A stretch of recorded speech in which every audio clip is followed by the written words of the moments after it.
Ang pangalan ko ay Teresa Macaraeg at ako ay 34 na taong gulang. Nakaraang Noche Buena, iniabot ng nanay ko ang isang nakabalot na regalo sa ibabaw ng hapagkainan. Tinapik ang laso ng 2 beses at sinabing iyon daw ang aking kinabukasan. At sa loob ng kahong iyon ay isang kontrata para maging executive assistant ng aking ate kapalit ng 600,000 piso kada taon. Ilang linggong pinagplanuhan ng mga magulang ko ang sandaling iyon. Nakangiti ang ate ko sa bawat segundo ng tagpong iyon. Walang sinuman sa hapag na iyon ang nakakaalam na nagmamay-ari ako ng isang kumpanya na nagkakahalaga ng 80 billion pesos. Ang buong akala nila ay isa lamang akong mahirap na tindera sa bilihan ng aklat na kailangang sagipin.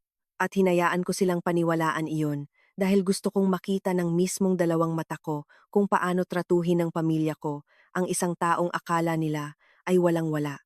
Sa pagtatapos ng gabing iyon, nakaupo ang ate ko sa sahig ng kusina at umiiyak at wala itong kinalaman sa anumang pag-aari ko.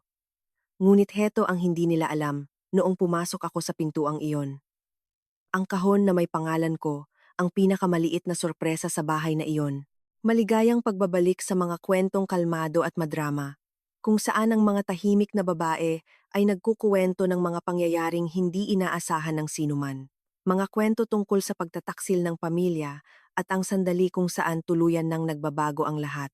Kung naranasan mo na ring maliitin sa mismong hapagkainan ng iyong pamilya, para sa iyo ang kwentong ito. Mag-iwan ng komento sa ibaba. Sabihin mo sa akin kung saan ka nakikinig. At siguraduhing sumubaybay dahil hindi mo gugustuhing palampasin ang nangyari nang tuluyan na akong tumigil sa pagtatago. Hayaan mong ipakita ko sa iyo ang isang ordinaryong Martes 3 araw bago ang hapunang iyon, 10:00 ng umaga. Nakaluhod ako sa bahagi pambata ng pahina at kape. Nagsasalansan ng mga aklat na may larawan at nakikinig kay Aling Nena habang kinukuwento niya ang pagkahilig ng kanyang apo sa mga dinosauro. Ang tindahan ko ay nasa Calle Rizal sa Lucban, Quezon, sa isang lumang gusaling gawa sa tisa na may mga bintanang pinapasok ng lamig at isang lumang aircon na umuugong na parang matandang inuubo. 9 na taon ko na itong pinapatakbo. Kilala ako ng buong bayan bilang ang tahimik na anak ng mga makaraeg na nagbebenta ng mga libro at nagmamaneho ng 15-year-old na Toyota Vios. Minamaneho ko ang Vios na iyon dahil gusto ko ito. Subukan mong ipaliwanag iyan sa hapagkainan ng nanay ko.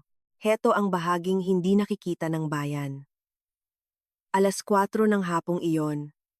Umakyat ako sa hagdan sa likod, patungo sa inuupahang kwarto ko sa itaas ng tindahan.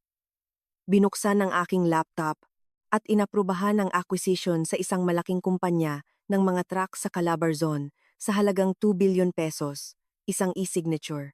Pagkatapos ay bumaba na ulit ako at tinulungan ang isang 9 na taong gulang na bata na maghanap ng libro tungkol sa mga bulkan. Iyan ang buhay ko. Itinatag ko ang Agila Logistica, 10 taon na ang nakalilipas. Kami ang nagbabiyahe ng mga produkto para sa kalahati ng mga kumpanyang nagtitingi sa buong Luzon at Visayas. Mga programa, bodega, truck, ang hindi nakikitang makinarya sa likod ng lahat ng ino-order mo sa internet. Sa huling pribadong yugto ng pagpopondo namin, tinumbasan ang kumpanya ng 80 bilyong piso. Pag-aari ko ang 60% nito. Bukod sa iilang abogado at taga-bangko na nakatali sa kasunduang manahimik, 2 tao lamang ang nakakaalam na nakakabit ang pangalan ko sa alinman dito. Ang aking Chief Operating Officer na si Ditas Villanueva na siyang humaharap sa publiko at ang lola kong si Lola Paz na alam na maganda ang takbo ng buhay ko ngunit hindi kailanman nagtanong kung magkano ang kinikita ko. Ang akala ng mga magulang ko ay isang buwan na lang ng kamalasan at hihingi na ako ng pambayad sa upa sa kanila. Hindi ko kailanman itinama ang akala nila. Maiintindihan mo kung bakit mamaya, dahil noong Martes na iyon, habang amoy pandikit pa ako ng libro, tumawag ang nanay ko. Ang boses ng nanay ko sa telepono ay may 2 timpla, pulot at patalim, at kaya niyang magpalit sa pagitan ng dalawang ito, sa kalagitnaan ng pangungusap. Tere, anak, Nochebuena. Sa bahay natin, 6:00, ipagdiriwang natin ang ate mo. Sinabi kong mukhang masaya iyon at nagtanong kung ano ang ipagdiriwang namin. Ang pagtigil niya ay halatang pang-teatro. Si Maymay ay ginawang CEO ng Furniture Empire. 30 milyong piso kada taon. Tere, isang punong tagapamahala sa pamilyang ito. Hinayaan niyang tumagal sa hangin ang numero na parang alak na pinapasingaw. Pagkatapos ay lumabas ang patalim ng napakakinis na halos hangaan ko ito. At may mahalagang bagay rin kaming gustong pag-usapan, kasama ka, tungkol sa kinabukasan mo. 34 ka na. Anak, nakakatuwa ang bilihan ng aklat noong una. Pero hindi nakakabuhay hanggang pagtanda ang nakakatuwa, hindi ba? Tumingin ako sa labas ng bintana sa ambon na nagsisimulang pumatak sa Calle Rizal at sinabing pupunta ako. Magsuot ka ng maayos, sabi niya. Baka dumaan si Gerardo Henson. Siya ang chairman of the board ni Maymay. Napaka-importanting tao. Pakiusap. Huwag puro libro ang pag-usapan mo buong gabi. Pagkatapos ay lumambot ang kanyang boses sa pangungusap na narinig ko sa buong buhay ko bilang matanda, ang pangungusap na tapat niyang pinaniniwala ang pagmamahal. Gusto lang namin na may marating ka. Tere, binaba niya ang telepono bago pa ako makasagot. Naayos lang dahil sa loob ng 11 taon. Wala pa akong nakitang sagot na kaya niyang pakinggan. Nakatayo ako roon hawak ang telepono. Isang babaeng pumirma sa isang 2 bilyong pisong kasunduan ng hapong iyon na sinasabihang magsuot ng maayos para hindi ko mapahiya ang pamilya sa harap ng isang importanteng tao. Ngunit heto ang kailangan mong malaman tungkol sa akin. Hindi pa ako galit noon. Ang galit ay nangangailangan ng pag-asa. At ang sa akin ay may peklat na kung saan naroon ang pag-asa dati. Para maipakita sa iyo ang peklat, kailangan kitang ibalik 11 taon sa nakaraan. 23 taong gulang ako noon, at katatapos ko lang panoorin mamatay ang una kong kumpanya. Isa itong maliit na negosyo ng pag-deliver ng mga muebles, 2 inupahang L300 na sasakyan, isang programa sa pag-schedule na ginawa ko sa ibabaw ng mesa sa kusina, at 14 na buwan ng 18 oras na pagtatrabaho araw-araw. Isang malaking pambansang kumpanya ang pumasok sa merkado namin. Binabaan ang presyo kaysa sa lahat ng iniaalok ko, at nawala sa akin ang mga sasakyan, ang mga naipon ko, at halos ang buong pag-asa ko sa salitang negosyante. Umuwi ako noong gabing iyon ng Pasko na tuyot ang loob, naghahanap ng mauupuan at konting pagkain, at baka kahit isang tao man lang na magsasabing, sumubok ka ng isang mahirap na bagay. Sa halip, isang pagpupulong ng pamilya ang sumalubong sa akin. Inayos ng nanay ko ang sala na parang isang husgado, ako sa mababang upuan. Ang lahat ay nasa mas matataas na mamahaling muebles. Kasama ang mga tita at tito, dahil sa pamilya namin, ang pagpapahiya ay isang spectator sport. Talagang gumawa pa siya ng mga kodigo. Iniisa-isa niya ang aking kabiguan.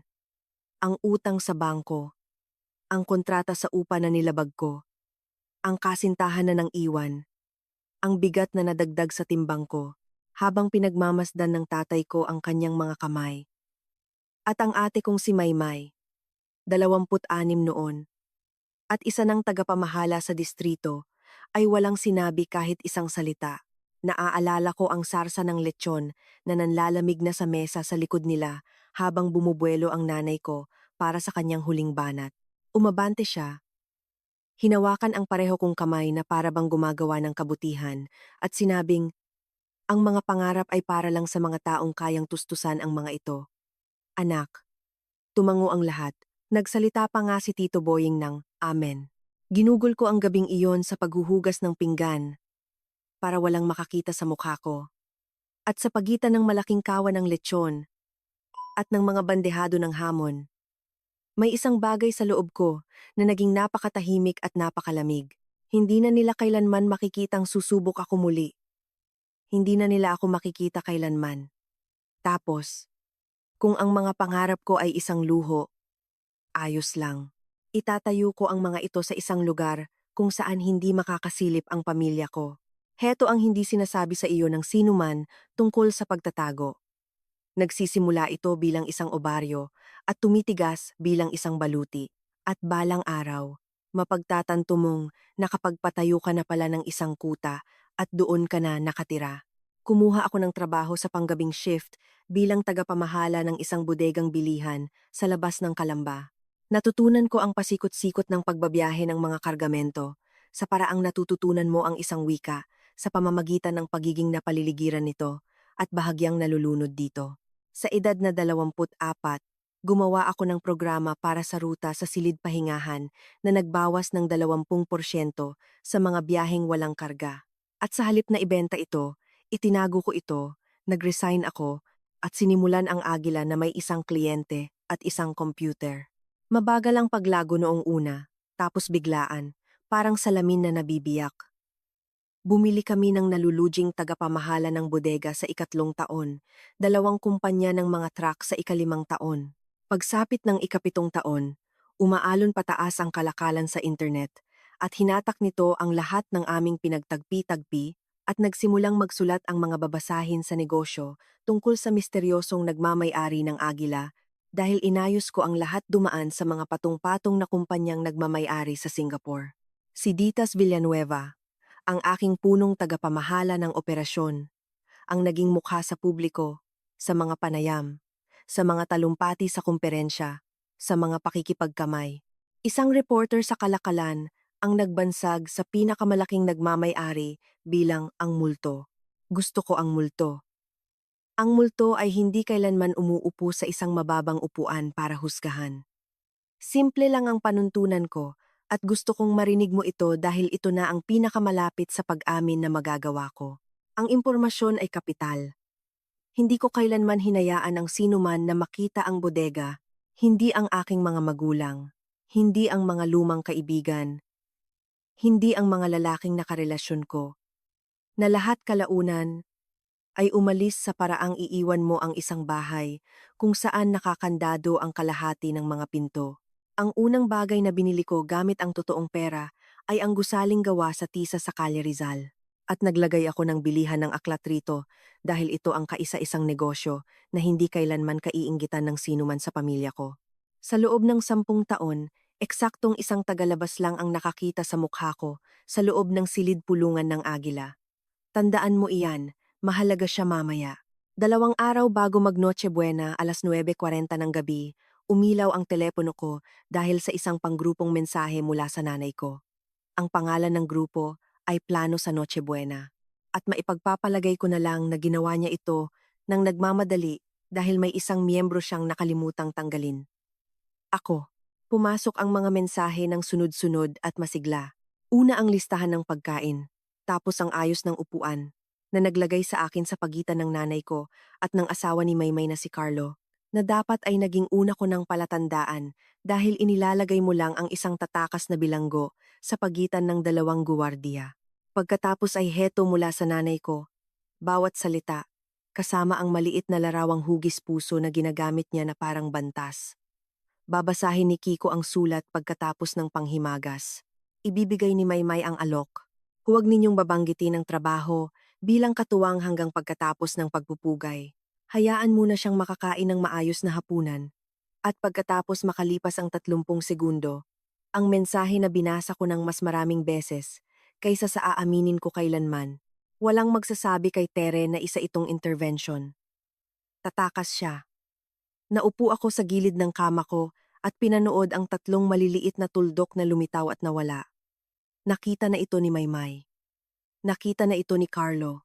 Malamang ay nasa iisang kwarto ang tatay ko habang tinatype ito. Walang ni isa sa kanila ang sumulat ng, "Teka, nasa panggrupong usapan na ito si Tere." Walang ni isa sa kanila ang sumulat ng, "Baka hindi natin siya dapat patibungan sa araw ng Pasko." Bigla na lang tumigil ang mga tuldok at nanahimik ang usapan. At naintindihan ko na ang hapunang iyon ay may script, pinraktis, at kinasta ko sa papel ng mismong problema.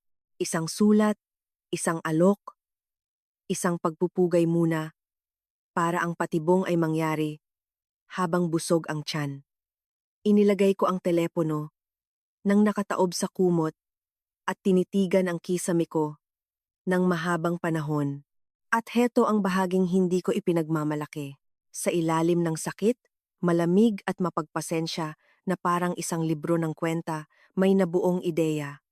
Ang gabing iyon ay walang dalang luha at walang sigawan dahil noong panahong iyon ay mayroon na akong 11 taong karanasan sa pagpipigil ng dalawang ito.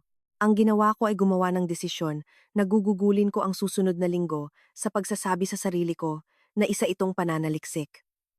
Naniniwala silang ako ay walang pera, inosente, at nauubusan na ng pagkakataon. Sige, papasok ako sa hapunang iyon bilang eksaktong babae na inimbento nila. Ukay-ukay na jacket, ang lumang viyos, nanlalaking mga mata, walang depensa, at titingnan kong mabuti at sa huling pagkakataon kung paano tratuhin ng pamilya ko ang isang tao na akala nila ay walang maibibigay sa kanila. Bawat mapanghamak ng ngiti ay magiging isang piraso ng datos. Bawat ayos ng upuan at pinraktis na pagpupugay ay ilalagay sa file. At kapag tapos na ang gabi, bibilangin ko ito na parang isang pagsusuri sa katapusan ng taon at magdedesisyon ng minsanan kung gaano kalaki sa buhay ko ang nararapat para sa mga taong ito. Maaari mo itong tawaging isang pagsubok. Sa huli, tatawagin ito ng lola ko ng isang mas matalim na salita. At tama siya. Ngunit kinukwento ko ito ng sunod-sunod. Gumawa ako ng mga paghahanda dahil ako ito. Sinabihan ko si Ditas na dala ko ang telepono ko at hiniling na i-hold muna ang anumang apurahan maliban kung talagang hindi ito makakapaghintay. Nagdesisyon akong magmamaneho ako. Ipaparada ang sasakyan na nakaharap sa kalye at ilalagay ang pangginaw ko malapit sa pinto. Isang plano sa pagtakas, ang uri na ginagawa mo para sa mga gusali na inaasahan mong masusunog. Pagkatapos, sa umaga ng ika-23, tumawag sa tindahan ang lola kong si Lola Paz. 86 na taong gulang na siya. Dinadrive pa rin niya ang kanyang sinaunang Mitsubishi Pajero papuntang Bingo at hindi siya tumatawag sa telepono para lang makipagkwentuhan. "Pupunta ka bukas ng gabi?" tanong niya. Sinabi kong, "Oo, may pagtigil na may dalang bigat." "Mabuti," sabi niya. "Kailangan kita roon, Tere." Ibinaba niya ang telepono bago pa ako makapagtanong kung bakit. Hindi ko kailanman kinailangan ng lola ko sa isang hapunan. Nang hapong iyon, ika-23 ng Disyembre, nagpadala sa akin si Ditas ng isang file na may markang apurahan pagkatapos ng lahat at gusto kong pahalagahan mo ang timing dahil 1 taon ko na itong pinapahalagahan at hindi pa rin ako tapos. Isa itong pagsusuri ng kliyente. Imperyo ng Kasangkapan, isang malaking rehiyonal na nagtitingi ng mga gamit sa bahay. May 80 tindahan. Isa sa 10 pinakamalaking kliyente ng Agila. Kami ang nagpapatakbo ng buong operasyon nila ng pagpapadala, bawat bodega at bawat truck at inuubos nila ang pera namin. Ang mga resibo ay lumalampas sa 70 araw, 2 yugto ng 6 na buwan nang hindi naabot na pinagkasundo ang dami. Inirekomenda ng aming mga tagasuri na tapusin ang kontrata sa katapusan ng Enero na para sa isang kumpanyang kalalabas lang mula sa Kapaskuhan ay hindi lang isang simpleng sugat. Isa itong atake sa puso. Binasa ko ang buod ng 2 beses, minarkahan ang mga alalahanin ko, at tinatype na sana ang aking pag-aproba nang makarating ako sa talata tungkol sa pagbabago ng pamunuan ng imperyo ng Kasangkapan at ang pangalan ng bagong punong tagapamahala na kinuha nila 3 linggo na ang nakalilipas. Para isalba ang barko, Maymay Macaraeg Santos. Napasandal ako at tinitigan ang pangungusap na iyon ng mahabang panahon. Ang 30 milyong pisong tagumpay ng ate ko, ang korona ng hapunan bukas, ay ang pinakamataas na posisyon sa isang kumpanya na inilarawan mismo ng aking mga tagasuri sa kasulatan bilang papalubog na. Hindi niya alam na umiiral ako malapit sa mundo niya. Hindi niya alam na ang kanyang pinakamalaking tagapagtustos ay nagdedesisyon tungkol sa kinabukasan ng kanyang kumpanya sa isang bilihan ng aklat sa lukban. Tinip ko ang isang instruksyon kay Ditas. I-hold ang desisyon sa terminasyon hanggang matapos ang mga pista opisyal. Walang paliwanag. Hindi na siya humingi ng paliwanag. Kaya siya si Ditas. Sinabi ko sa sarili ko na isa itong masusing pagsusuri, hindi awa. Pagkatapos ay isinara ko ang computer, binalot ang regalo sa Pasko para sa lola ko, at inihanda ang pinakalumang pangginaw na pag-aari ko. Kinabukasan ng gabi, ipinarada ko ang Vios ko sa likod ng hanay ng mga malalaking sasakyan na mas mahal pa sa bahay ng mga magulang ko at naglakad papasok para pahiyain ayon sa schedule. Ang bahay ng mga magulang ko noong Noche Buena ay mukhang sumabog na pahina ng babasahin. May palamuti sa bawat hawakan ng hagdan, isang siyam na talampakang puno ng Pasko at isang inupahang staff na nakauniporme na kumukuha ng mga jacket. na nagsasabi sa akin na may iniisip na manonood ang nanay ko bago pa man siya mag-imbita ng kahit isang bisita. Sinalubong niya ako sa pinto, humalik sa hangin malapit sa pisngi ko, at ginawa ang buong pagsusuri mula ulo hanggang paa, pangginaw, sapatos, walang kulay na kuko. Hay naku, Tere! Buntong hininga niya sa boses na ginagamit ng ibang tao kapag na-flataan ng gulong. Pumasok ka na, bago ka pa makita ng mga kapitbahay. Nakahanda ang hapagkainan para sa 14, at sa bawat upuan ay may maliit na card ng pangalan sa magandang sulat kamay, at sa ilalim ng karamihan sa mga pangalan, may titulo. May Macaraeg Santos, punong tagapamahala. Carlos Santos, direktor ng benta sa rehiyon. Ang card ng pinsan ko ay may nakasulat na registered nurse. Ang sa tatay ko ay Francisco Macaraeg, haligi ng tahanan, na magiging nakakatawa sana kung may kahit anong bahagi nito na totoo. Ang sa akin ay nagsasabing Tere. Tere lang na lumulutang doon sa puting karton, na para bang naubusan na ng ideya ang nag-imprenta. Tinititigan ko pa rin ito nang maramdaman kong may nakatingin sa akin. Sa tabi ng malaking bintana ay nakatayo ang isang lalaking hindi ko pa nakikilala sa anumang pagtitipon ng pamilya. Pilak ang buhok, sunog sa araw dahil sa golf, ang nakasanayang tindig ng isang taong nagmamando ng mga kumpanya. Lumitaw ang nanay ko sa tabi ko, nagniningning. Siya si Gerardo Henson, tagapangulo ng lupon ni Maymay. Isiningit niya tayo sa kanyang schedule, ngayong Noche Buena. Hindi ba't napakaganda? Napakaganda nga. Ito rin, bagamat hindi alam ng nanay ko, ang pinakamapanganib na bagay na ginawa niya sa akin. Dahil nakatingin sa akin si Gerardo Henson sa paraang tumitingin ka sa isang salitang nasa dulo na ng dila mo. At nakita ko na siya dati sa kabilang dulo ng mesa ng kumperensya ng mga abogado sa Makati. Dumating ako para gampanan ang papel ng inosenteng mahirap na babae at ginawa itong napakadali ng pamilya ko dahil walang sumusuri sa isang costume na sila mismo ang nagdisenyo. Sa oras ng inuman bago maghapunan, tinanong ko si Carlo kung ano ang ibig sabihin ng kita sa bawat 3 buwan at pinanood siyang tumangkad ng 2 pulgada sa yabang. Hinayaan kong ipaliwanag sa akin ng nanay ko ang salitang talaan ng mga negosyo nang dahan-dahan na may kasama pang kumpas ng kamay habang ang kanyang mga kaibigan mula sa subdibisyon ay nagpapalitan ng tinging may bahid ng awa. Tinanong ni Tita Carmen kung ginagawa ko pa rin ba ang maliit na bilihan ng aklat. At nang sabihin kong oo, pinisil niya ang braso ko sa paraang aaluin mo ang isang taong bagong diagnose ng sakit 2 beses. Sinabi kong pinag-iisipan kong kumuha ng dagdag na shift sa ibang lugar para lang mapanood na umikot ang pangungusap sa buong kwarto na parang pampagana. Kumuha ang lahat ng kapiraso. Walang nagtanong ng kasunod na katanungan. Hindi kung ano ang nagugustuhan ko sa tindahan. Hindi kung masaya ba ako, walang kahit isang katanungan tungkol sa totoong buhay ko. Iyon ang unang piraso ng datos na talagang nakasakit. At gusto kong maging tapat tungkol doon. Pumasok ako na nakahanda para sa kalupitan. At ang nakuha ko ay mas malala. Nakuha ko ang pagbabaliwala, mainit at buo. Ang uri na hindi mo pinagtatalunan dahil nginingitian ka nito habang binubura ka nito. Niyakap ako ng tatay ko bilang bati, sinabing mabuti at nakita niya ako, at pagkatapos ay hindi na muling nagsalita sa akin. Nang 40 minuto dahil ang tatay ko ay sumusunod kung saan man umihip ang hangin ng nanay ko. Tanging si Henson lang ang patuloy na napapadaan sa paningin ko, pinapaikot ang kanyang alak, sinusuri ako habang unti-unting umiinom. Binigyan ko siya ng pinakamatamis kong ngiti ng isang tindera, sa bilihan ng aklat at pinuri ang sugpo na may bawang at mantikilya. Pagkatapos ay tinapik ng nanay ko ang kanyang baso gamit ang kanyang singsing. Tumahimik ang kwarto na parang isang teatro at nag-anunsyo siya bago maghapunan.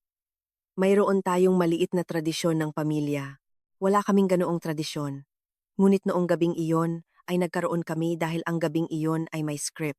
Tumayo ang nanay ko sa kabisera ng mesa, hawak ang isang pirasong papel na pinanggap niyang hindi niya kailangan at ipinahayag ang tinawag niyang maliit na pagsusuri sa taon ng aming pamilya. Isa itong ulat sa mga nagmamay-ari kung saan ang tanging sapi ay si Maymay. Idinaan niya kami sa promosyon ng ate ko, na parang istasyon ng krus, ang mga panayam, ang negosasyon, ang malaking opisina, at nang makarating siya sa numero, Bumagal siya at binigyan ang bawat pantig ng sarili nitong ilaw. 30 milyong piso kada taon. Pumalakpak ang kwarto. Sumipol si Carlo. Nagsalita si Tito Boying nang, iyan ang tinatawag na tubo sa puhunan, at tinapik ang tatay ko sa balikat. At ngumiti ang tatay ko ng hiram ng ngiti ng isang lalaking pumapalakpak sa tagumpay ng iba. Nakatayo si Maymay doon sa ibabaw ng lahat ng papuri, maganda at bihis, at pumalakpak din ako. Sa totoo lang, ginawa ko. Dahil ano pa man ang totoo, nagtatrabaho ang ate ko na parang kalabaw at matagal na siyang ganoon. Pagkatapos ay lumingon ang nanay ko sa akin at sumunod ang temperatura ng kwarto sa kanyang mga mata. At si Tere, sabi niya, tinitingnan ang kanyang papel na parang ang buhay ko ay nangangailangan ng kodigo, ay nasa maliit na bilihan ng aklat pa rin niya. Isang perpektong tiyempo ng pagtigil. Patuloy tayong umaasa. Ang tawanan ay tahimik at nakakapanindig balahibo. Ang uri na ibinibigay ng mga tao kapag nagpapasalamat silang sa iba nakatutok ang ilaw. Ngumiti ako at itinaas ang baso ko ng salabat sa kanya. Isang mahirap na babae na sumasaludo sa mga mayayaman. Sa loob ko, nadagdagan ng bagong linya ang libro ng kwenta. Ngunit heto ang napansin ko habang pinagtatawanan ako ng kwarto. At ito ang detalye na pumigil sa akin na ma-enjoy ang sarili kong eksperimento. Hindi tumatawa si Gerardo Henson. Nakatingin siya mula kay Maymay papunta sa akin at pabalik na may nakapaskong ekspresyon ng isang lalaking nagkukuwenta ng numero na hindi nagtutugma. Narinig niya ang mga salitang maliit na bilihan ng aklat niya. At may kung ano sa mga salitang iyon ang bumabagabag sa kanya. Tumunog ang doorbell sa gitna ng palakpakan at pumasok si Lola Paz kasama ng lamig ng gabi. 86 na taong gulang, 5 talampakan na nakasuot ng makapal na pangginaw at puro opinyon, galing lang sa pagmamaneho ng kanyang pajero patawid ng bayan na parang kapitan ng barko. Muling inayos ng kwarto ang sarili nito sa paligid niya sa paraang ginagawa ng mga kwarto sa paligid ng mga taong hindi pwedeng manduhan. Niyakap niya si Maymay at sinabing, "Congratulations," na parang ibig sabihin niya talaga iyon. Pagkatapos ay hinanap niya ako at humawak siya ng dagdag na sandali at sa taing ako nang napakatahimik kaya muntik ko na itong hindi marinig. Bago pa ako makasagot, kumikilos na siya patungo sa kanyang upuan na inilagay ng nanay ko. Napansin ko, sa dulong-dulo, lampas sa mga magkakapinsan, sa upuang ibinibigay mo sa isang bata o isang problema, nakuha muli ng nanay ko ang daloy ng sarili niyang palabas. Nanay Paz, ipinagdiriwang lang namin si Maymay. 30 milyong piso kada taon. Akalain mo iyon. Naupo ang lola ko sa kanyang upuan, binukadkad ang kanyang pamunas sa bibig na may matalim na tunog ng isang babaeng naglibing na ng isang asawa at 2 kasosyo sa negosyo, at sinabing, maingay ang pera. Ang tunay na halaga ay tahimik. Tumawa ng palihim ang buong mesa, tulad ng ginagawa nito kapag hindi nito malaman kung ito ba ay pinagpala o sinampal. Bumaon ng isang ikot pa ang ngiti ng nanay ko. Bueno, sabi niya. Ngayong gabi, pinapayagan tayong gumawa ng kaunting ingay at inilipat niya kami patungo sa hapagkainan bago pa makabuelo ang matanda. Tinulungan ko si Lola Paz sa kanyang upuan at nahanap ng kanyang kamay ang pulso ko sa ilalim ng gilid ng mesa at pinisil niya ito na hindi pagpapakita ng pagmamahal. Ito ay isang senyas, ang higpit na ginagamit mo bago tumama ang alon. May alam ang lola ko tungkol sa gabing ito na hindi ko alam. Sa pagitan ng kanyang babala at pagtitig ni Henson, ang simple kong eksperimento ay biglang tumatakbo sa isang masikip na kalsada. Bago kami umupo, gumawa sa wakas ng hakbang si Henson, kinorner ako sa tabi ng lagayan ng inumin taglay ang banayad, nakasiguraduhan ng isang lalaking nagpatakbo na ng 1,000 pagpupulong. Kaya pala Tere, ang kapatid na nasa bilihan ng aklat, sinabi niya ito ng magalang pero nagkukuwenta pa rin ang mga mata niya. Kinausap niya ako tungkol sa proseso ng pagpapadala ng mga kalakal, mga nakakawiling panahon sa palitan ng mga produkto, pinapanood ang mukha ko buong oras, at pagkatapos ay inilagay niya ang patibong taglay, ang daling-galing sa mahabang karanasan. Ang imperyo ng kasangkapan ay katrabaho ng isang kumpanya na tinatawag na Agila Logistica. Sila ang nagpapatakbo ng buong pundasyon namin. Hindi mo mahuhulaan kung sino ang may-ari nito. Walang nakakaalam. Ang tawag ng mga babasahin sa negosyo sa may-ari ay isang multo. Nagtanong ako habang nanlalaki ang mga mata kung ang isang kumpanya ba ay totoong pwedeng pagmamay-ari ng isang multo. At tumawa siya, pero ang tawa ay hindi umabot sa pagkukwenta. Nasa isang kwarto ako sa Makati minsan. 2 taon na ang nakararaan. Puro abogado sa paligid. Dumating ang multo ng 10 minuto. Walang sinabing kahit isang salita. Ang buong kwarto ay naghintay lang ng isang tango. Lumapit siya ng 1 pulgada. Nakakatuwa. May kamukha kang isang tao na nakita ko roon. Ang pagtigil na iniwan niya ay isang pintong pinanatiling bukas. Tumayo ako sa pagtigil na iyon. Hawak ang salabat ko. 30 segundo bago tuluyang mawasak ang 10 taon ng maingat na pagtatayo sa tabi ng lagayan ng inumin ng nanay ko. At ginawa ko ang pinakamahirap na madaling bagay sa mundo. Humagikhik ako. Ako? Nagbebenta ako ng mga murang aklat sa mga grade 3. Pero ikukuwento ko sa mga customer ko ang isang kwento ng multo tungkol sa mga bilyonaryo. Magugustuhan nila iyon. Gumawa ng komplikadong reaksyon ang mukha niya. At pagkatapos ay hinatak siya ng nanay ko para tingnan ang puno ng Pasko at nakahinga ako. Kung naranasan mo nang maipakilala ayon sa titulo ng trabaho mo o sa kawalan nito, alam mo eksakto kung ano ang naramdaman sa kwartong iyon buong gabi.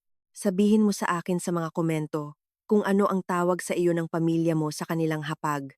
At kung may nagpasa sa iyo ng kwentong ito, pindutin ang sumubaybay bago ihain ang hapunan dito dahil ang hapunang ito ay papunta sa direksyong hindi pinlano ng sino man sa kanila, pati na ako. Inutusan nila ako sa kusina para kunin ang ensaladang makaroni. Siyempre, inutusan nila ako. Bawat pananambang ay nangangailangan ng uutusan. At doon ko ito nakita. Sa ilalim ng puno, nakahiwalay sa mga ordinaryong regalo na parang isang sagradong bagay na nakahiwalay sa mga bagahe, ay isang kahon na nakabalot sa cream na papel at may malapad na pulang laso. At sa tag, sa maingat na sulat kamay ng nanay ko, para kay Tere. Ang kinabukasan mo, nagmamahal, mama at papa. Nakatayo ako sa pasilyo hawak ang mangkok ng ensaladang makaroni at binasa ang tag na iyon ng 3 beses. Ang kinabukasan mo, na binalot bilang regalo sa ilalim ng puno. Mula sa pinto ng kusina, naririnig ko ang nanay ko. At si Maymay, mababa at episyente ang mga boses. Pinapatakbo ang schedule na parang mga producer bago ang isang broadcast. Pagkatapos ng panghimagas, babasahin ng tatay mo ang sulat. Tapos Maymay, ibigay mo ang alok. Maging mainit na ate ka, hindi boss. Pagkatapos ay bubuksan niya ang kahon. Isang pagtigil, ang tunog ng mga kutsara. Pagkatapos ay bumaba ang boses ng nanay ko sa isang tono na nakilala ko mula 11 taon na ang nakararaan. Ang tono ng husgado, kalmado at sigurado at walang halong mali siya, na siyang nagpapaging imposibleng maligtasan nito. Huwag mo siyang hahayaang sumagot. Hanggang sa nakatingin ang lahat. Hindi siya gagawa ng eksena sa harap ng mga bisita. Hindi niya kailanman ginagawa iyon. At si Maymay, ang ate ko, ang ipinagdiriwang na ehekutibo, ang babaeng kapapalakpak ko lang, ay nagsabing, alam ko, iyan ang inaasahan ko. Dinala ko ang ensaladang makaroni sa mesa at inilapag ito ng walang natatapon na kahit isang patak. At kung nakita mo ako, makikita mo ang isang mapusyaw na babae sa isang lumang pangginaw na gumagawa ng utos. Hindi mo makikita kung ano talaga ang ginagawa ko, na nakatayo ng napakatahimik sa loob ko. Pinapanood ang huling malambot na bagay na nararamdaman ko para sa party na iyon na tahimik na nagsasara ng mga pinto nito. Ang pagpapahiya sa akin ay hindi isang biglaang desisyon. Pinraktis nila ito. Nanatili ang kahon sa ilalim ng puno sa buong hapunan, mapagpasensya na parang isang hatol. Ang hapunan ay mahaba at maningning, at halos wala akong naaalala rito dahil ang lahat ng iyon ay pambungad lamang. Nang maligpit na ang mga platito ng leche flan, hinawakan ng nanay ko ang manggas ng tatay ko, at tumayo si Kiko Makaraeg, hawak ang isang nakatuping piraso ng papel at ang ekspresyon ng isang lalaking ipinadala para mag-ulat ng panahon sa gitna ng giyera. Tere, basa niya. at nanginginig ang boses niya. Dahil ano paman ang tatay ko, hindi siya isang natural na berdugo. 34 na taong gulang ka na. Mahal ka namin at dumudurog sa puso namin na panoorin kang sinasayang ang sarili mo. Nagpatuloy ang sulat. Ang mga pangungusap ng nanay ko sa bibig ng tatay ko, bawat sugnay, ay pinakintab. Ang bilihan ng aklat ay tinawag na iyong taguan. Binanggit din ng aking viyos. Pati na rin ang singsing na daliri ko na walang suot, na umani ng maawaing bulungan mula sa mga tita. Nakaupo ako na magkakrus ang mga kamay at tinanggap ito.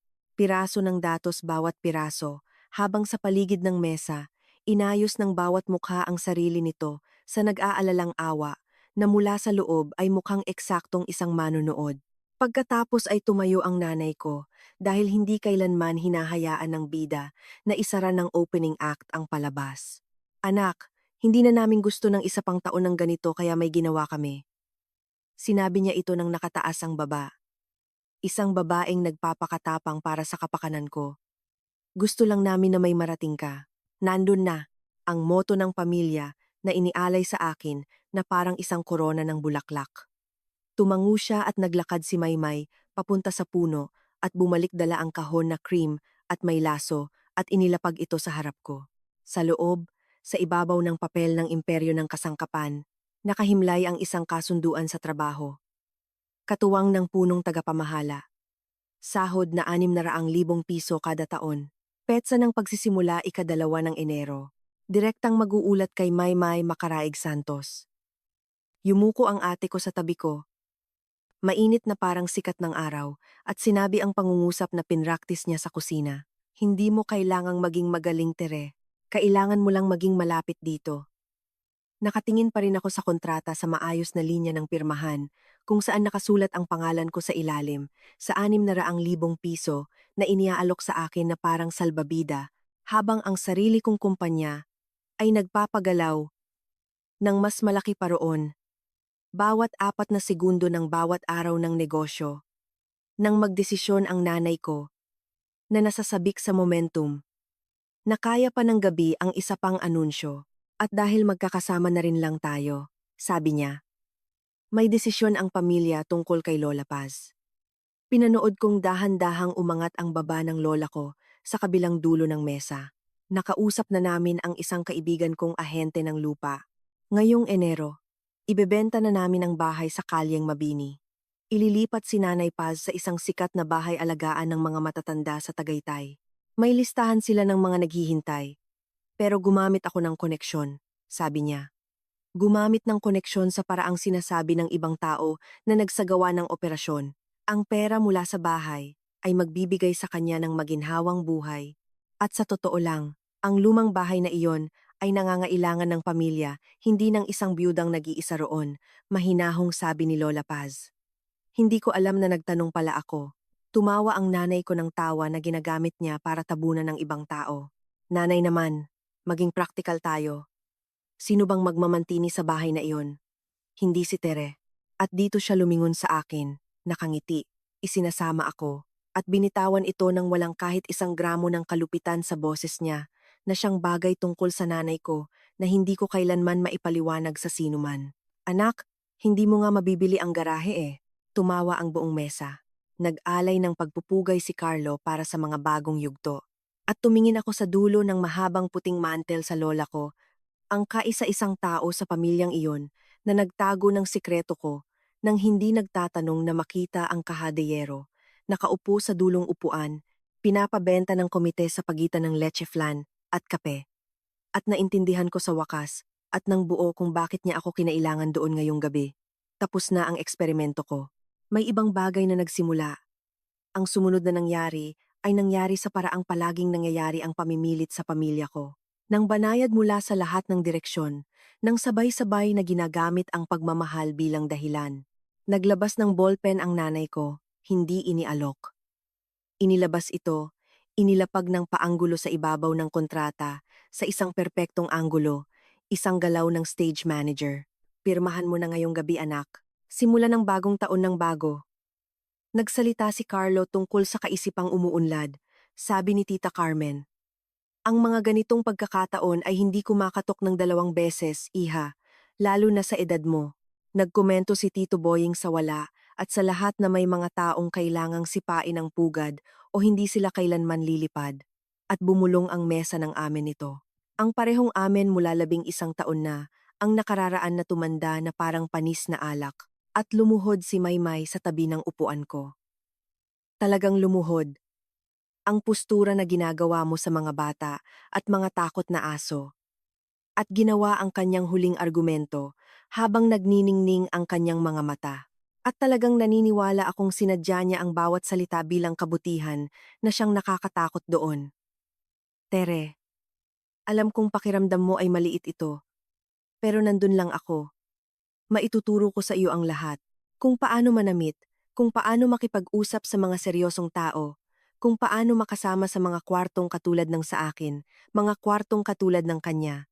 Naisip ko ang kwarto sa Makati, kasama ang mga abogado, kung saan walang nagsasalita hanggang hindi tumatango ang tahimik na babae sa tabi ng bintana. Tiningnan ko ang ballpen na nakapatong sa kontrata. 3 araw bago ito gamit ang ibang ballpen sa ibang linya. Pumirma ako para mamigay ng 2 bilyong piso at bumaba para maghanap ng libro tungkol sa mga bulkan. Umabante ang buong pamilya ko naghihintay na panoorin ang bigo na tanggapin sa wakas ang pagsagip. At pagkatapos, para sa ikatlong pagkakataon, ng gabing iyon, tumunog ang telepono ni Gerardo Henson sa kanyang pangginaw. At sa pagkakataong ito, nang mabasa niya ang screen, ang tagapangulo ng lupon ng imperyo ng kasangkapan ay namutla na kasing kulay ng mantel. Humingi ako ng sandali para mag-isip na magalang namang ibinigay ng mesa. Ang taong hahatulan ay palaging binibigyan ng huling sigarilyo at lumabas ako sa likod ng bahay dala ang telepono ko at tinawagan si Ditas na sumagot sa unang ring na nangangahulugang masama ito. Ite-text na sana kita, sabi niya. Nagpupulong ang lupon ng imperyo ng kasangkapan ngayong gabi, daglihang pagpupulong sa bisperas ng Pasko. May nakaamoy roon. Naghahanda na tayong tapusin. Pinanood kong maging usok ang hininga ko sa ilalim ng ilaw sa labas at nagtanong kung ano ang pinaplano nila. Nagliligtas ng barko, pero gamit ang pera ng iba. Pinapabilis nila ang kasunduan sa pamumuhunan ng bagong punong tagapamahala. Gusto nilang mapirmahan ito sa ika-26 ng Disyembre para makaanunsyo sila ng katatagan sa pamunuan bago lumabas ang balita tungkol sa atin. Alam ko kung ano ang ibig sabihin ng kasunduan sa pamumuhunan sa isang kumpanyang katulad niyan, pero nagtanong pa rin ako dahil kailangan ko itong marinig ng malakas. Pagbili ng sapi, sabi ni Ditas, ang bagong punong tagapamahala ay bibili ng sapi ng personal, 18 milyong piso. Standard na puhunan para masabing may pakialam ka. Kaso, tapos na ang laban. Ang perang iyon ay isang sako ng buhangin laban sa baha. Tere, bibili lang iyon siguro ng 3 buwan ng oras para sa kanila. Mula sa bintana sa kusina, nakikita ko ang ate ko na tumatawa sa isang bagay. Nakasandal ang ulo sa likod. Ang ehekutibo na may malaking opisina sa tuktok ng kanyang karera. Hahayaan siya ng lupon niya na ibuhos ang mga naipon niya sa isang butas na alam nilang basag, habang ang sarili niyang tagapagtustos, ako, ay nakatayo sa labas na nagdedesisyon kung tatanggalin na ba ang huling pin.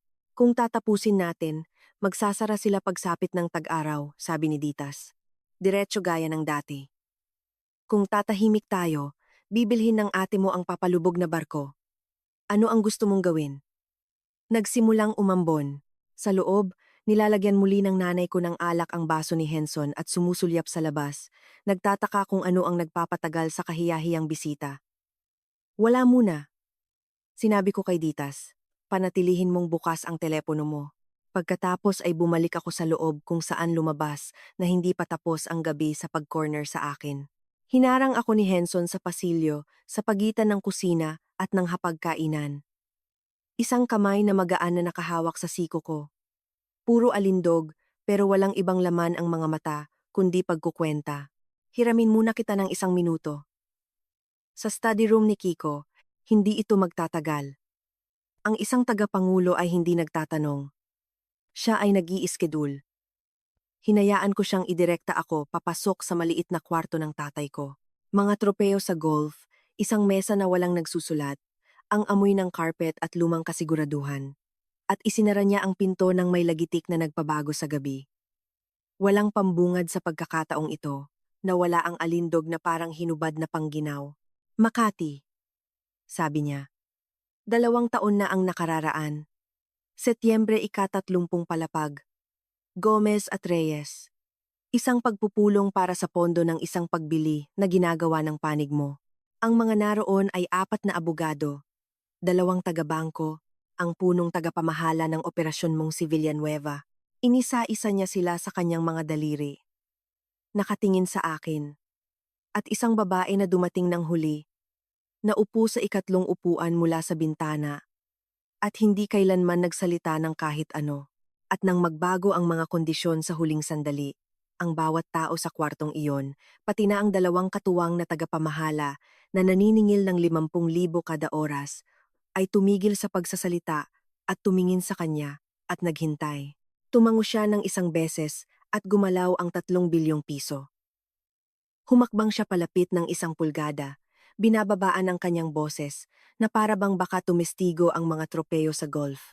Nandoon ako para irepresenta ang nagbebenta, Miss Makaraeg. 2 taon kong pinag-isipan kung sino ang babaeng iyon. Tapos ngayong gabi, pumasok ako sa isang Christmas party sa Lukban, Quezon, at nakaupo siya sa harap ko na sinesermonan tungkol sa isang bilihan ng aklat. Humingong ang lumang pampalamig ng hangin sa dulo ng pasilyo. Tumawa ang nanay ko sa sarili niyang biro. Ibinuka ni Henson ang kanyang mga kamay na halos banayad, parang isang lalaking nagbababa ng panalong baraha na sana'y mas maliit na lang. Kaya, bago ako may sabihin sa sinuman, sabihin mo sa akin na mali ako. At iyon na ang huling labasan sa highway.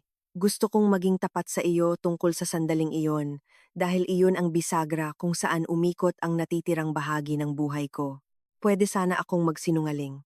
Mayroon akong 10 taon ng pag-iensayo, isang mukha na ginawa para doon, at isang gawa-gawang kwento na napaka-boring kaya dedepensahan nito ang sarili niya. Isang tawa, isang pagkibit-balikat.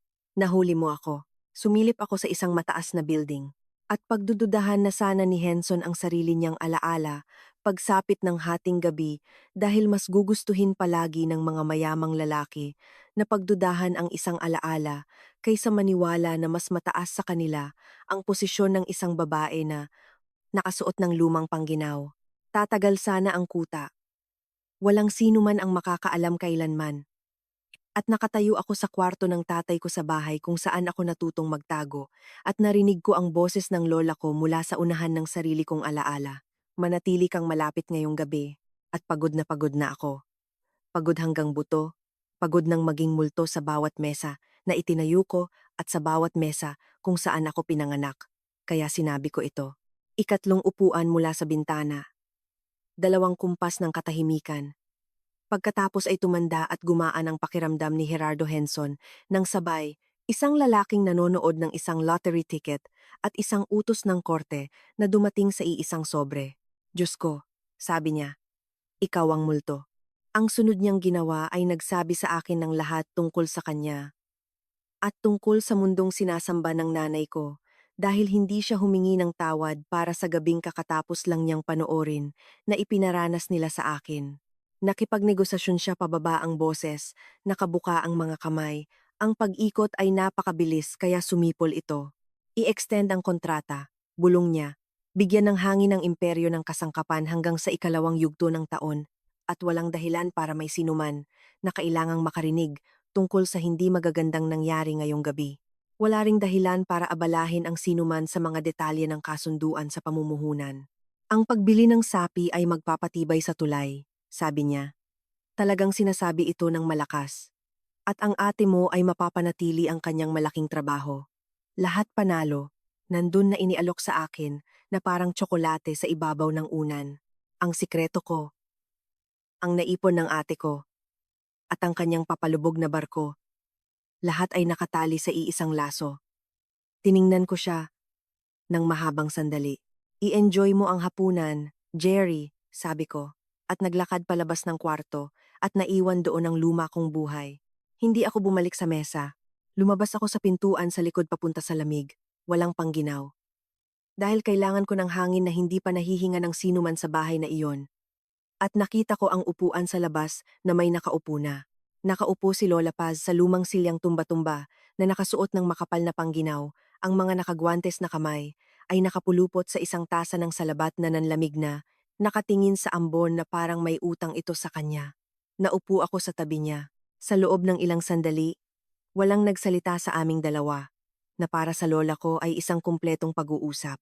Pagkatapos ay sinabi niya, "Umabot na ba sila sa bahay? O sa bahagi pa lang kung saan inililigtas ka nila sa sarili mo?" Sinabi ko sa kanya pareho, at tumango siyang hindi nagulat. Naaamoy na niya ang buong agenda ilang araw pa lang ang nakararaan, na siyang dahilan kung bakit niya ako ipinatawag, ang reserba niya, ang kaisa-isa niyang kakampi sa isang pamilya ng mga ahente. Muntik ko nang sabihin sa kanya ang lahat noon din. Ang Agila, Makati, ang lalaki sa kwarto. Pero nauna siyang nagsalita. "Alam mo kung ano ang problema mo, Tere? Hindi iyon isang tanong. Pareho sa nanay mo. Binaliktad lang. Kailangan niyang makita ng buong mundo ang halaga niya. Kailangan mo namang siguraduhin na walang makakakita sa iyo kailanman." Tumunog ang silyang tumba-tumba. Pumatak ang ambon sa alulod. 10 taon ka nang nagsasagawa ng pagsubok sa pamilyang ito, anak. Nakaupo dyan sa luma mong pangginaw. Nagbibilang ng score. Lumingon siya at tiningnan ako. 86 na taon ang karanasan niya, mga mata na kasing lamig ng yelo. Walang pumapasa sa isang pagsubok na hindi nila alam na kinukuha nila. Ibinuka ko ang bibig ko para idepensa ang sarili ko, para ipaliwanag ang tungkol sa Pasko noon, ang pag-upo ko sa ibaba, ang amen, at natagpuan kong walang laman ang isip ko. Tinapik niya ang tuhod ko gamit ang kanyang guwantes. "Maingay ang pera," sabi niya. "Mas malambot na ngayon. Tahimik ang tunay na halaga, pero ang tahimik at nakatago ay hindi iisa, at matagal mo nang tinatawag ang isa bilang ang isa pa." Sa loob, nagsimulang tumugtog ang piano. Tinitipon muli ng nanay ko ang mga manonood niya. Pagsapit ng oras na pumasok ako mula sa labas, nagamot na ni Henson ang sarili niyang pagpanik. Nakatayo siya sa tabi ng piano, hawak ang isang bagong inumin at isang ngiting tagapangulo. At pagpasok ko, itinaas niya ang kanyang baso at inihayag sa kwarto. "May nakarating sa aking balita na may napakagandang balita ang Furniture Empire na paparating kasama ng ating partner na Agila Logistics sa bagong taon." Sinabi niya ito habang nakatingin sa akin. Isang mensahe, isang pain, isang tali, lahat tatlo. Ang nanay ko, na hindi alam ang pinagkaiba ng Agila Logistica sa isang tindahan ng halaman, pero alam ang salitang katuwang mula sa bibig ng isang mayamang lalaki, ay lumobo sa yabang doon din. Narinig ninyo ba iyon lahat? Nakikipagkatuwang ang kumpanya ni Maymay. At pagkatapos, dahil ang momentum, ang kaisa-isang tunay na pananampalataya ng nanay ko, ibinalik niya ang lahat sa akin, na nagpapaging perpekto sa gabing ito.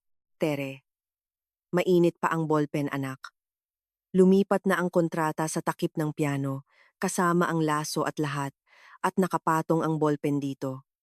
"Pirmahan mo na rito na saksi ang lahat ng mahal natin. Ibigay mo sa tatay mo ang pamasko niya." Ang buong mesa ulit, kasama ang isang tagapangulo, na nanonood ng may matinding personal na interes, kung ang multo ng Agila ay magiging utusan na ba ng kanyang punong tagapamahala. Hindi makatingin sa mga mata ko ang tatay ko. Tumango si Maymay para palakasin ang loob ko. Nagniningning, walang kamalay-malay. 2 araw bago maglipat ng 18 milyong piso papunta sa isang papalubog na barko, sa utos ng lalaking naglalagay muli ng alak sa baso niya sa tabi ng puno. "Gusto lang namin na may marating ka," sabi ng nanay ko, para sa ikatlong pagkakataon sa buhay ko ng araw na iyon, at inialok ang ballpen. Kung naranasan mo nang tumayo sa isang pagtitipon ng pamilya habang ang lahat ng kadugo mo ay naghihintay na lumiit ka para magkasya sa kahong binalot nila para sa iyo, ilagay ito sa mga komento. Binabasa ko ang lahat at naniniwala ako sa iyo at manatili ka sa akin dahil ang ginawa ko sa susunod na 10 minuto ay ang dahilan kung bakit umiiral ang kwentong ito. Tiningnan ko ang ballpen at pagkatapos ay magalang kong tinanong ang nanay ko kung pwede ba muna akong may sabihin. Pero bago makuha ng kwarto ang palabas nito, si Maymay, binabasa ang mukha ko. Napagkakamalan ang nakita niya roon bilang kaba sa entablado, ay tumawa ng kanyang tawa bilang host at sinabing, "Bigyan niyo kami ng 2 minuto, lahat." At iginiya ako sa kusina hawak ang pulso ko, estilo ng magkapatid, sa paraang ginagawa niya dati kapag hinahatak niya ako palabas ng simbahan. Sumara ang pinto palayo sa party, at pagkatapos ang ate ko, punong tagapamahala, 30 milyong piso kada taon, ay napasandal sa lababo na parang isang puppet na tinanggalan ng kamay. At sa unang pagkakataon sa loob marahil ng 15 taon, nakita ko ang totoong maymay, ang nasa ilalim ng pampaganda. Parang awa mo na pirmahan mo na, sabi niya, at ang boses niya ay manipis na kawad. Alam kong mababa ito para sa iyo. Alam kong nagpapakita lang si mama ng pagiging mama niya, pero kung may maayos ka ng trabaho, titigil na rin siya. Wala kang ideya kung ano ang pakiramdam na ikaw ang tumigil siya, pero natapos ang pangungusap ng kusa sa isip ko, na ikaw ang itinututok niya sa langit, imbes na sa lupa. Kinuskus niya ang mga mata niya walang pakialam sa pampaganda, at ang susunod na bahagi ay lumabas ng pira-piraso. 3 linggo pa lang sa trabaho at ang mga numero ay malabo. Bawat ulat, iniba ng pamunuan. Paulit-ulit na nire-reschedule ng Departamento ng Pananalapi ang mga pag-uulat niya. At ngayon mayroon itong kasunduan ng tiwala na kailangang pirmahan ng lupon pagsapit ng ika-26, ang punong tagapamahala ay personal na bibili, nagpapakita ng kumpiyansa sa merkado. Sinubukan niyang tumawa. Iyon ang mga naipon ko. Ang buong pondo sa pagreretiro ko, hindi pa niya alam ang lahat. Pero sabi ni Jerry standard daw ito, at 30 taon na niya itong ginagawa. Kaya tumingala siya sa akin, ang ate kong nalulunod sa harap ko sa isang kusina na amoy leche flan. At ang hiningi niya ay bumasag ng malinis sa isang bagay sa loob ko dahil hindi siya humingi ng tulong. Wala siyang ideya na nakatayo ang tulong sa harap niya. Ang hiningi niya ay, "Tanggapin mo na lang ang trabaho, Tere." Para, kumalma si mama. Para, makahinga ang isa sa atin. Doon ko naintindihan, sa wakas ang pagkukwenta ng pamilya. Hindi sila gumawa ng hagdan para sa kanya at hawla para sa akin. Gumawa sila ng 2 hawla at binalot ng ginto ang isa. Nakatayo ako sa kusina ng nanay ko hawak ang sikreto ng ate ko. At ang mga opsyon ko ay naglatag ng magkatabi na kasing ayos ng mga ulat sa katapusan ng taon dahil ganoon gumana ang isip ko kahit masakit ang dibdib ko. Unang opsyon, manatiling nakatago. Maglakad palabas, magmaneho pa uwi. Hayaang ituloy ng agila ang terminasyon sa Enero. Tulad ng gusto ng mga taga-suri, putulin ang ugnayan sa pamilyang ito at itago ang sagot na naibigay na ng pagsubok ko. Tinatrato nila ang isang babaeng akala nila ay mahirap na parang pabigat na kailangang pamahalaan. Tapos ang ulat. Nananatiling buo ang kuta. Pipirma si Maymay sa ika-26 at mawawala sa kanya ang lahat. At pwede kong sabihin iyan sa sarili ko, sa natitirang bahagi ng buhay ko, ng halos 1 beses kada oras. Ikalawang opsyon, gastusin ito. Gastusin ang sikreto na binantayan ko ng 10 taon. Ang multo na nagpanatiling ligtas sa akin. Ang huling malinis na sagot na makukuha ko kailanman sa tanong kung kaya ba akong mahalin ng pamilya ko nang maliit lang ako. Gastusin ang lahat ng ito rito ngayong gabi sa harap ng mga tita at ng mga nanonood at ng tagapangulo para iligtas ang ate, nakakapanalangin lang sa akin na maging katuwang niya. Ang boses ni Lola Paz ay nakaupo sa gitna ng libro ng kwenta, na parang pambigat sa papel. Walang pumapasa sa isang pagsubok na hindi nila alam na kinukuha nila. Sa loob ng 10 taon, ang pinakaligtas na kwarto sa buhay ko ay ang kwarto kung saan walang nakakakilala sa akin. Nakatayo sa kusinang iyon, sa wakas ay kinuwenta ko kung magkano na ang naging upa doon. Tinanggal ko ang kamay ng ate ko sa pulso ko, ng banayad, sa paraang pagkuha mo ng baso mula sa isang tao bago magbigay ng balita. Pagkatapos ay naglakad ako pabalik sa dumuduyan na pinto papunta sa hapagkainan, lampas sa piano papunta sa kabisera ng mesa, at hindi ko kinuha ang ballpen. Sinabi kong, May, isang tanong bago may pumirma sa kahit ano sa pamilyang ito ngayong gabi. Naging mausisa at tahimik ang kwarto. Lumabas ang ate ko sa pinto sa likod ko. Nagtataka, may nagpakita na ba sa iyo ng ulat ng mga utang ng imperyo ng kasangkapan?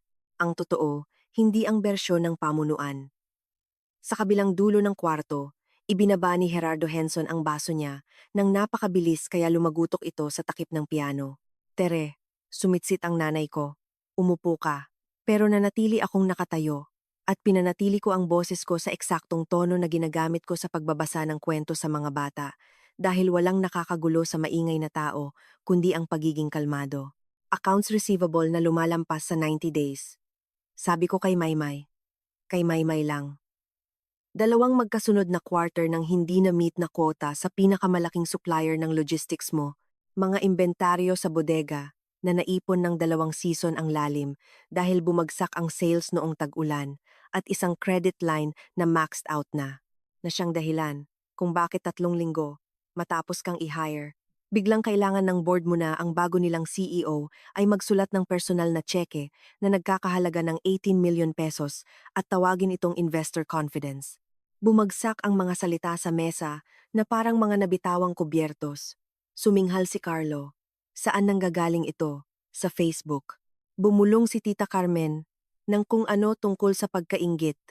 Sa wakas, na para bang nakumpirma ang isang diagnosis. Tumayo ang nanay ko. Talagang pinipilipit ang pamunas sa bibig. Teresa Macaraeg, ang ate mo ay nagpapatakbo ng isang kumpanya. Nagbebenta ka ng mga murang aklat. Humingi ka ng tawad. Hindi ako gumalaw dahil nakatingin ako sa kaisa-isang tao sa kwartong iyon na ang opinyon sa impormasyon ko ay mahalaga. At si Gerardo Henson ay naging kasing kulay ng basang dyaryo. 2 beses niyang sinubukang idaan ito sa tawa. Makukulay na teorya, kapaskuhan, emosyon, at parehong namatay ang tawa sa hangin dahil nakita ng kwarto ang mukha niya sa segundong bago niya ito inayos. At ang kwarto, ano pa man ito, ay hindi tanga. Tumingin si Maymay mula sa kanya papunta sa akin at pabalik. At pinanood kong mauwi sa isang patak ng napakalamig na pag-unawa ang 3 linggo ng kalabuan. Ang ulat ng mga utang, dahan-dahan niyang sinabi. Kay Henson, hindi sa akin. 2 beses akong humingi ng detalye ng mga pautang sa Departamento ng Pananalapi. 2 beses. Jerry. Mga buod lang ang nakuha ko. Hindi tumaas ang boses niya. Bumaba ito.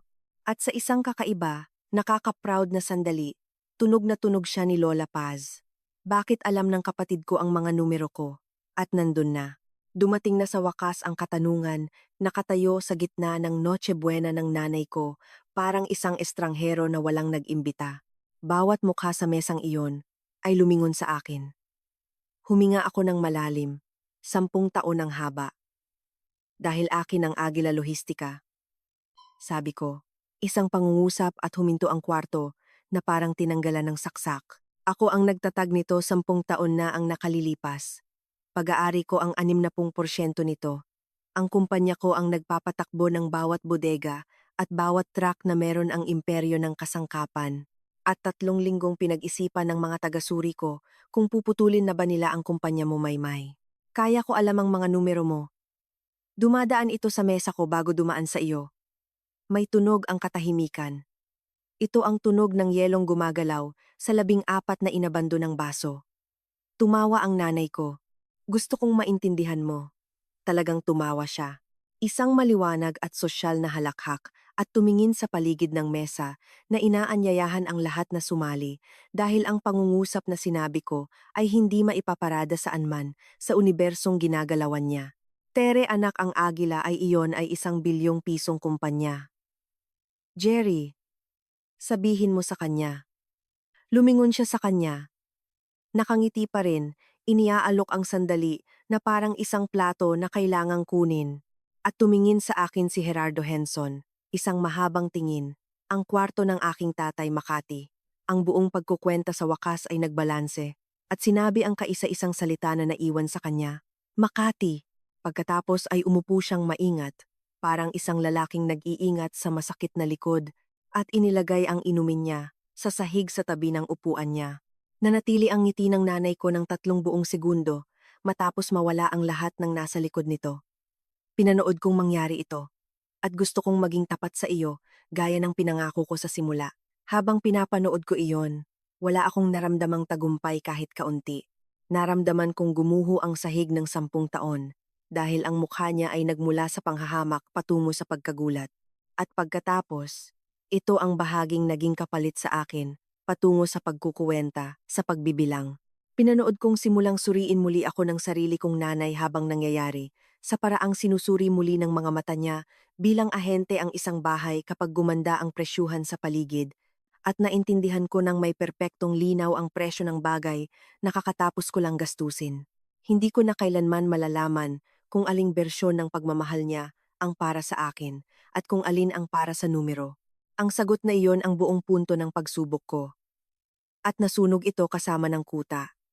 Lahat sa iisang pangungusap. Mahinang inilapag ni Lola Paz ang tasa niya sa maliit na mesa sa tabi. Ibinulong ng tatay ko ang pangalan ko na parang isang katotohanan na chinicheck niya, at lumingon ako sa nanay ko at tinapos ito ng tahimik. Sinabi mo sa akin na ang mga pangarap ay para lang sa mga taong kayang tustusan ang mga ito. Kaya kong tustusan ang pangarap ko, ma.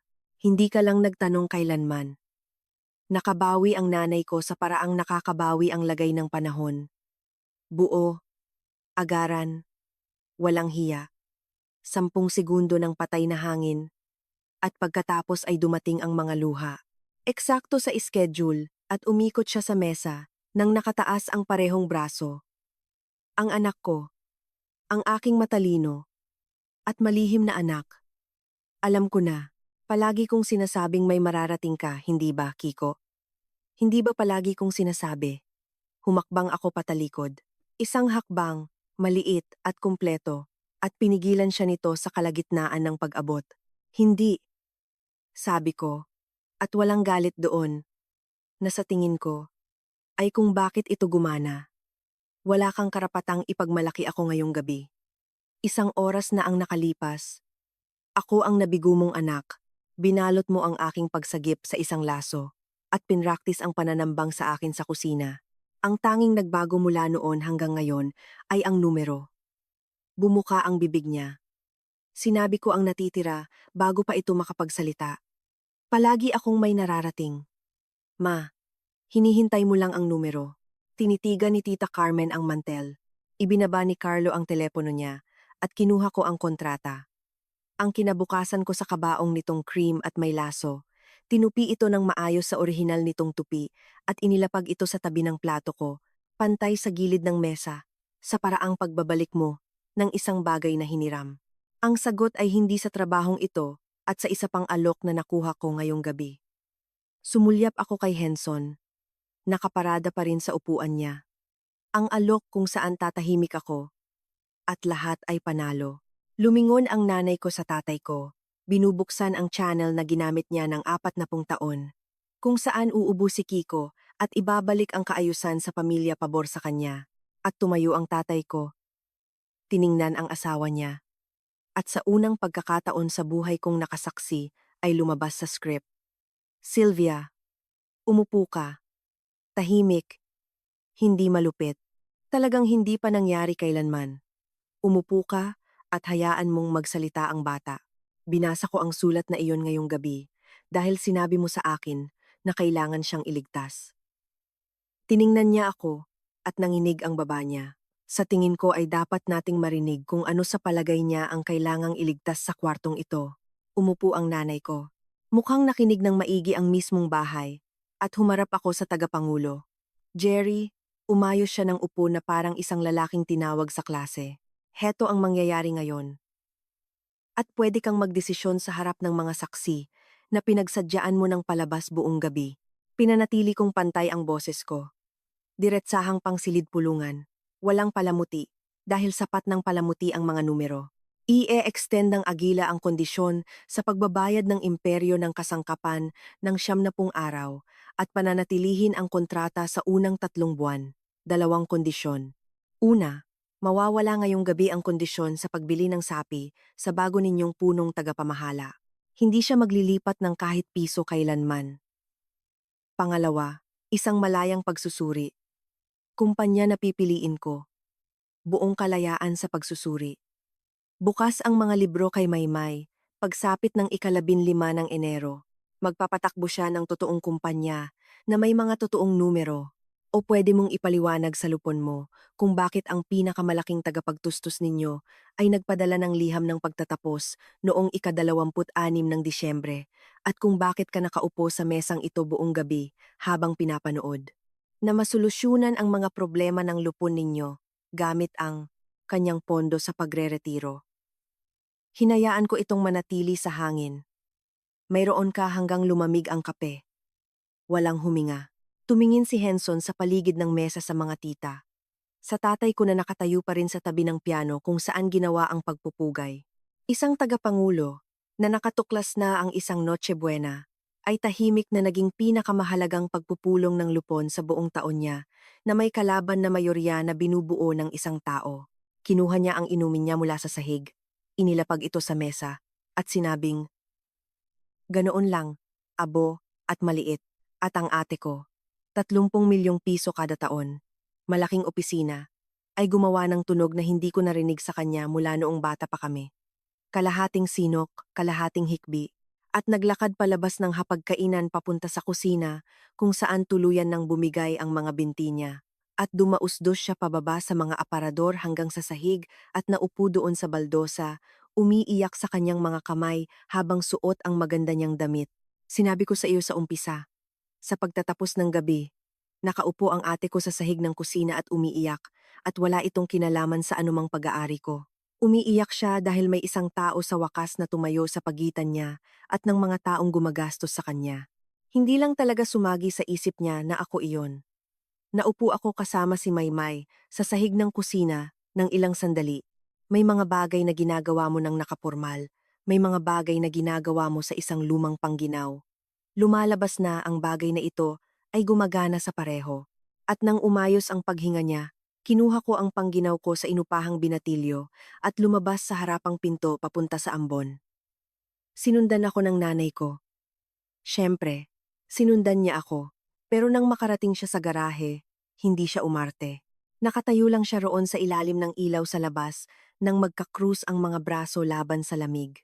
At nang sa wakas ay magsalita siya, wala na ang pulot at ang patalim, at sa ilalim nito ay isang matandang babae mula sa mahirap na panig ng tindahan ng karne. Sinabi sa akin ng tatay ko na ang isang anak ng magkakarne ay hindi dapat mangarap ng lampas sa kaha ng pera, sabi niya. Gumugol ako ng 30 taon sa pagbebenta ng mga bahay sa mga babaeng hindi kailanman nakaalala sa pangalan ko. Pumatak ang ambon sa pagitan namin. Naisip ko kung may mga titulo kayong magkapatid, hindi magagawa sa inyo ng mundo kung ano ang ginawa nito sa akin. Iyon ang akala ko sa pagmamahal. Isang baluti, iyon ang kaisa-isang tunay na halos paghingi ng tawad na narinig ko kailanman mula sa kanya. At nakatayo roon, naramdaman ko ang bigat nito at ang limitasyon nito ng sabay. Iyan ang unang totoong bagay na sinabi mo sa akin sa loob ng 11 taon. Sabi ko, sabihin mo ulit minsan. Isang gabi kung kailan hindi ka palang nahuhuli. Sumakay ako sa Vios at inatras ito. At sa salamin. Paliit siya ng paliit sa ilalim ng ilaw. Nakatayo pa rin doon noong lumiko ako sa kanto. Heto ang inuwi ko imbes na ang sagot na ipinunta ko. Nakakuha ako ng pruweba kung paano nila tratuhin ang isang taong walang-wala. Ang kapalit nito ay hindi ko na kailanman buong mapagkakatiwalaan kung paano nila ako tratuhin ngayon na may narating na ako. Ginawa ko ang pagpapalitang iyon nang nakadilat ang aking mga mata. Gagawin ko ito ulit. Heto ang ginawa ng 1 taon. Inabot ng 11 linggo ang pagsusuri at binasa na parang ulat panahon mula sa loob ng bagyo. 3 taon ng mga numero na pinaganda. Nag-resign si Gerardo Henson bilang tagapangulo noong Pebrero para asikasuhin ang ibang mga pangako na lengguwahe ng lupon para sa bago pa magbotohan. Lumiit ng halos kalahati ang imperyo ng kasangkapan. At ang natira ay isang mas maliit at tapat na kumpanya na nagbabayad ng mga resibo nito sa loob ng 30 araw. Ika-9 na linya ng isang ulat na binabasa ko buwan-buwan. Nanatili si Maymay. Ang lupon na naiwan ay nag-alok sa kanya ng totoong trabaho sa mga totoong kondisyon at tinanggap niya ito sa mas mababang sahod at sinabi sa akin na iyon ang unang alok sa buhay niya na sigurado siyang pinaghirapan niya. Ang 18 milyong piso niya ay hindi kailanman umalis sa kuwenta niya sa bangko. Nalaman ni Carlo ang lahat ng ito sa isang mahabang gabi ng Enero, at ang kanilang pagsasama ay sarili nilang kwento at hindi sa akin para ikwento. Hindi kailanman naibenta ang bahay sa Kalyeng Mabini. Sa tamang presyo sa merkado, isang totoong papeles ng bilihan na kasing tuwid ng upuan sa simbahan dahil hindi tumatanggap ng limos si Lola Paz at hindi ako naging tanga para mag-alok nito. Doon pa rin siya nakatira at nagbabayad sa akin ng upa na isang buko-pi kada buwan. Mga kondisyong siya ang nagdikta at inisyalan ko. Para naman sa multo, nakuha ng mga babasahin sa negosyo ang kwento noong Marso sa paraang palagi nilang ginagawa na ipakilala ang tagapagtatag ng Agila.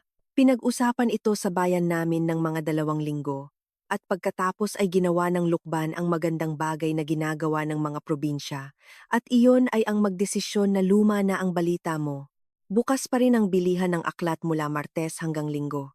Ang apo ni Aling Nena ay lumipat na mula sa mga dinosauro papunta sa mga pating at ang nanay ko at ako ay nagsimula sa mabagal at hindi kaakit-akit na trabaho ng pagtuklas kung ano kami sa isa't isa kapag walang umaarte. Ngayong Noche Buena, 6 kami sa isang mesa na inayos para sa eksaktong 6. Ang mga magulang ko, si Lola Paz, si Maymay at Carlo, at ako, walang inupahang binatilyo sa pinto, walang mga card ng pangalan, at walang mga titulo sa ilalim ng pangalan ng sinuman. Walang pagpupugay na sinusuri ang taon ng pamilya dahil lahat kami ay pinagdaanan ito at hindi kailangan ng bersyon para sa mga nagmamay-ari. Ang nanay ko ay nanay ko pa rin. Nagsimula siyang sabihin sa mga kapitbahay noong Nobyembre na ang anak niya ay nasa palitan ng kalakal talagang napakalaki. Nahuli ang mata ko mula sa kabilang bahagi ng bakuran at pinigilan ang sarili niya. At ang palpak na maliit na pagwawasto na inulit sa 12-dosenang paraan sa loob ng 12-dosenang buwan ay ang mismong anyo ng pagbabago sa edad na 63. Hindi ito isang paghingi ng tawad na parang sa pelikula. Isa itong babaeng hinuhuli ang sariling boses sa hangin at inilalapag ito. Sa ilalim ng puno, may isang kahon para sa akin. Maliit, nakabalot sa simpleng papel.